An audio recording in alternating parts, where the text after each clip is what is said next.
ছোটবেলা থেকে কি হওয়ার ইচ্ছে ছিল? যখন বাবা পড়াতেন তখন আমি যখন পড়তাম বাবার ক্লাসে আমি না একদিন আমিও পড়াবো। তো তখন মনে হতো আচ্ছা ওদের কাছে এত কিছু আছে আমাদের কাছে কেন নেই, নিশ্চয়ই একদিন হবে। আমি একদিন শাহরুখ খানের মতো ওই টিভিতে অভিনয় করবো। বড়দিনে বলে দেখ পাপাই, আমার ডাক নাম পাপাই, তুই তো সব কিছু হলি, দেখ আমি এখানে আমার নামে রেখে ডক্টরেট লিখছি। আমেরিকা থেকে ফোন করে বললো, তখন মনে না আমাকে তাহলে এটাও করতে হবে। বাবার যে রাজনীতিটা যে অসম্পূর্ণ থেকে গিয়েছিল, তো তখন ওইটা দেখে আমার মনে হচ্ছিল যে না আমি আই উইল ডু পলিটিক্স। দিয়ে ওনার দরজা খুললেন, লেডি ডায়ানা নামলেন, লেডি মাদার টেরেসাকে দেখতে গেলেন। আমি দূর থেকে দেখে ভাবছিলাম যে আমারও একদিন সিক্রেট থাকবে, আমারও গাড়ির পিছনে গাড়ি যাবে, আমিও যাবো, আমার পিছন পিছন লোক দৌড়াবে। ছোটবেলায় ছবি আঁকার কথা তো বললে এবং পরীক্ষায় খুব ভালো ফলাফল। ছোটবেলা থেকে কি হওয়ার ইচ্ছে ছিল? অনেকের অভিনেতা হওয়ার ইচ্ছে থাকে, রাজনীতিবিদ হওয়ারও ইচ্ছে থাকতে পারে। আবার অনেকের ট্রাক ড্রাইভার হওয়ারও ইচ্ছে থাকে, কারণ আমার নিজের ব্যক্তিগতভাবে মনে হতো ট্রাক ড্রাইভাররা পৃথিবীর সবচেয়ে সুখী মানুষ। গোটা পৃথিবী তারা গাড়ি চালিয়ে ঘুরে বেড়াচ্ছে। তোমার কি হওয়ার ইচ্ছে ছিল? না, আমার ছোটবেলা থেকে আমি যখন আমার বাবা শিক্ষক ছিলেন, আমার দিদিও শিক্ষক, আমার মায়ের বাবা মানে আমার মায়ের দিকের দাদু তিনিও শিক্ষক ছিলেন, আর আমার বাবার বাবা ছিলেন কৃষক। তো আমার বাবার দিকে বাবা প্রথম পড়াশোনা করেন পুরো বাবার বংশেতে, প্রথম স্কুলে যান, প্রথম পড়াশোনা করেন, প্রথম মাস্টার্স করেন, প্রথম পড়ান। আর মায়ের দিকে মায়ের বাবা শিক্ষক ছিলেন, মায়ের কাকা শিক্ষক ছিলেন, আমার বড় মামা, মেজো মামা, সেজো মামা, ছোটো মামা, কেউ ডাক্তার, কেউ ইঞ্জিনিয়ার, কেউ শিক্ষক। তো ছোটোবেলায় ওগুলো দেখে যখন বাবা পড়াতেন তখন আমি যখন পড়তাম বাবার ক্লাসে আমি না একদিন আমিও পড়াবো। ওই দিকটা মনে হতো যে আমি একদিন পড়াবো। এটা একটা প্রথমে স্বপ্ন তৈরি হলো। তারপরে যেহেতু প্রচণ্ড গরিব ছিলাম, তো আমার মনে হয় সেই সময় চিত্রহার হতো। বাড়িতে টিভি ছিল না, বাড়িতে কারেন্ট ছিল না, আমার বাড়িতে হারিকেন লণ্ঠনে পড়তাম, আর টালির চালের বাড়ি ছিল। তো ফলে চিত্রহার আমার আজ মনে হচ্ছে বুধবার আর রবিবার হতো, যতদূর আমার মনে পড়ছে। তো সেইটা দেখার জন্য ওই সময়টুকু কোনো রকমের বাড়ি থেকে পালিয়ে পাশের 3-4টে বাড়ি পেরিয়ে একটা দত্তদের বাড়ি ছিল। তারা বড় লোক ছিল, সমৃদ্ধ পরিবার, মানে বাণিজ্য পরিবার, তাদের প্রচুর দোকান টোকান ব্যবসা। তো তাদের বাড়িতে টিভি ছিল। তো ওই জানলাতে গিয়ে মানে মশা কামড়াতো পায়েতে, আর জানলাতে কোনো রকমে উঠে, মানে পিয়ালিদি যিনি এভারেস্ট জয় করেছেন পাহাড় উঠে, আমি ওই জানলাতে বেয়ে উঠে জানলার জাল লাগানো থাকতো, ওখান থেকে একটা আমার ছোট্ট চোখ দিয়ে চিত্রহার দেখতাম। ওনার ভিতরে বাড়িতে টিভি হচ্ছে, টিভি চলছে। সেটা যদি ওনারা কখন জানতে পারতেন যে আমি জানলা দিয়ে দেখছি, ওখান থেকে তাড়া করতেন। তা এমনও হয়েছে, আমার মনে আছে শাহরুখ খানের তখন বাজিগার রিলিজ হয়েছে। তো আমি দেখছি শাহরুখ খানকে প্রথম, অসাধারণ লাগছে দেখে। আর হঠাৎ করে গানের মাঝখানে এই কেড়ে ওখানে জানলাতে, তো আমি লাফিয়ে উঠে দৌড়ে পালিয়ে গেছি। তো তখন মনে হতো ইস যদি আমার তাহলে টিভি থাকতো, আমি তাহলে চিত্রহারের পুরো গানটা দেখতে পেতাম।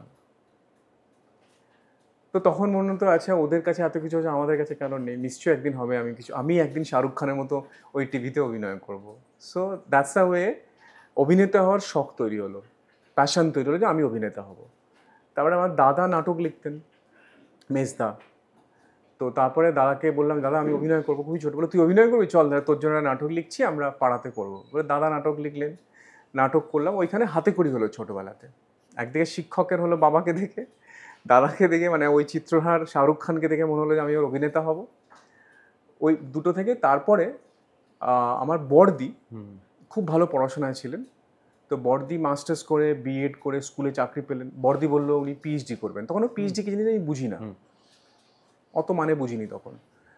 তো আমার মনে হয় আচ্ছা এটা কী জিনিস, জিজ্ঞেস করলাম বড়দিকে। বড়দি বললো এই মাস্টার্স করার পরে এমফিল করতে হয়, তারপরে পিএইচডি করতে হয়, ওটা একটা বিরাট ব্যাপার সেই সময়। তো বড়দি করে উঠতে পারেনি, তার আগে বড়দি হাই স্কুলে চাকরি পেয়ে গেছিলেন। তো ওটা একটা ব্যাপার ছিল যে আমাকে এটা করতে হবে। তো তারপরে আমার যে বড়দির মেয়ে, ও আমেরিকাতে গিয়ে পিএইচডি করে ফেললো। বড়দি মেয়ে বললো দেখ পাপাই, আমার ডাক নাম পাপাই, তুই তো সব কিছু হলি, দেখ আমি এখানে আমার নামে রেখে ডক্টরেট লিখছি। আমেরিকা থেকে ফোন করে বললো, অনেক দিন আগে, তো অনেক বছর আগে চলে গেছে। তা আমার তখন মনে না আমাকে তাহলে এটাও করতে হবে বলে আই স্টার্টেড ডুইং যে আমি রিসার্চ করব। তো আমি বলছি যে প্রত্যেকটা জিনিসের পিছনে হয়তো আমার নিজস্ব কিছু ছিল না, কোথাও না কোথাও থেকে কিছু ইন্সপায়ার্ড হয়েছিলাম। আর রাজনীতি যদি তুমি বলো, রাজনীতি আমার বাবা একটি নিষিদ্ধ দল করতেন। সেন্ট্রাল থেকে বাবার নামে অ্যারেস্ট ওয়ারেন্ট ছিল সেই সময়, ইন্দিরা গান্ধীর সময়। তো বাবা 2 বছর প্রায় পলাতক ছিলেন বাড়ির বাইরে। বাবারই এক ছাত্র ছিল যিনি আইবিতে ছিলেন, তিনি কোনো রকমে বাবাকে খবর দেন যে আপনার কেসটা স্যার, আমি তো আপনার ছাত্র, আপনি ফিরে আসুন, আমি আপনার কেসটা ডিসমিস করে দেবো, আপনি খালি এসে থানাতে এসে বলবেন যে আমি এসবের সঙ্গে আর কিছুতে নেই। অ্যান্ড বাড়িতে সবাই কান্নাকাটি করতো, তখন আমি জন্মাইনি। অ্যান্ড বাবা ফাইনালি রিয়েলাইজ যে এই নিষিদ্ধ দল করে হয়তো সেরকম কিছু হবে না। He realise that and he came back home. And 2 বছর পরে ফেরে, সংসারে ফেরে, অ্যান্ড তারপরে আই ওয়াজ বর্ন। তো সেই জন্য আমার নাম দিয়েছিলেন বাবা হিরণময়, মানে হিরণ যুক্ত ময়ট। ভগবান বিষ্ণুর নাম হলো হিরণময় বপুর্ধৃত শঙ্খচক্র। বাবা গীতা পড়া শুরু করলেন, পুরোপুরি কনভার্সন হলো বাবার রাজনীতি থেকে স্পিরিচুয়ালিটি। তো ওই গীতা পড়ে, গীতা থেকে হিরণময় নামটা নিলেন, হিরণময় বপুর্ধৃত শঙ্খচক্র। সেখান থেকে আমার জন্ম হলো। আমি অষ্টম গর্ভের সন্তান, মানে বাবার আটতম ছেলে, বাবা মায়ের অষ্টম ছেলে। তো সেই থেকে বাবার যে রাজনীতিটা যে অসম্পূর্ণ থেকে গিয়েছিল, তারপরে বাবার সঙ্গে অনেক কথা বলেছে যে তুমি কেন ছাড়লে, কেন করতে, তুমি কি চেয়েছিলে। বাবা বলছিল আমি তো সমাজ পরিবর্তন হোক চেয়েছিলাম, যেহেতু আমি কৃষকের ছেলে। আমার বলেছিল গরিব আমরা যারা, আমার বাড়ি থেকে আমি প্রথম পড়েছি, তো কেন সব গরিবের ছেলেমেয়েরা পড়বে না। এই সব থেকে বাবা ওই বিপ্লবে গিয়েছিলেন। অ্যান্ড হি রিয়েলাইজ যে নট পসিবল থ্রু দিস। তো তখন ওইটা দেখে আমার মনে হচ্ছিল যে না, আমি I will do politics for the real purpose. And তুমি দেখে থাকো, আমি যখন রবীন্দ্রভারতী বিশ্ববিদ্যালয়ে পড়ি, যখন মাস্টার্স করছি ওখানে, তখন কিন্তু আমি তৃণমূল ছাত্র পরিষদ 98-এ তৈরি হলো, টিএমসি। তো তৃণমূল ছাত্র পরিষদ কিন্তু আমি ওখানে প্রতিষ্ঠা করার জন্য এসএফআইয়ের বিরুদ্ধে লড়েছিলাম। কারণ তখন আমার মনে হয়েছিল যে অন্যায়ের বিরুদ্ধে লড়াইটা, তখন দল আমার কাছে ছিল না প্রাধান্য, বলেছিল অন্যায়ের বিরুদ্ধে লড়ব। তো তারপরে তো অনেক ইতিহাস, মেরে মাথা ফাটিয়ে দিয়েছিল, অনেক কিছু করেছিল। আমি শুরুটা হয়েছিল তৃণমূল ছাত্র পরিষদ থেকেই, তৃণমূল ছাত্র পরিষদ সক্রিয় রবীন্দ্রভারতী বিশ্ববিদ্যালয়তে প্রথম। তখন তো অর্থনীতি নিয়েই পড়াশোনা চলছে। না, আমি তখন ইংলিশে এমএ করছি। আচ্ছা, ইংলিশে এমএ করছি। অর্থনীতি আমার সাবজেক্ট ছিল, আর একটা মানে তুমি তো মাস্টার্স করতে পারো, তোমার সঙ্গে অ্যাডিশনাল থাকতেই পারে।